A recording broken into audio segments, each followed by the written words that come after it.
হ্যাঁ, গত পরশুদিন অর্থাৎ ডিসেম্বর ১ তারিখ বিকাল আনুমানিক ৪:৩০টার দিকে হসপিটাল রোডে একটা নাবালিকা মেয়ের শ্লীলতাহানির অভিযোগ এসেছিল ওইদিন রাত্রেবেলা।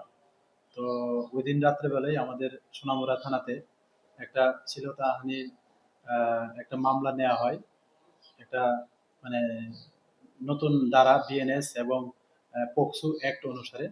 তো এই সূত্র ধরে আমরা সোনামুড়া থানার পুলিশ তদন্ত শুরু করি এবং যদিও এই ঘটনার পর যিনি আহ, বিবাদী অর্থাৎ যিনি অ্যাকিউজড জহর মিয়া, পিতা লেট আলী নওয়াজ, ওনার বাড়ি তামসাবাড়ি, সোনামুড়া তামসাবাড়ি।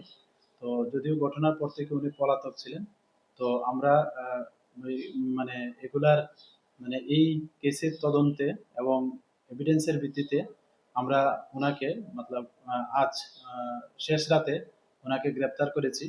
আহ, যে নন্দননগর আছে পশ্চিম নোয়াবাদী, যেটা আমতলীয় বলা হয়, এখান থেকে আমরা ওনাকে গ্রেপ্তার করেছি এবং আমতলী থানা এবং হুজুরনগর থানার সহযোগিতায়।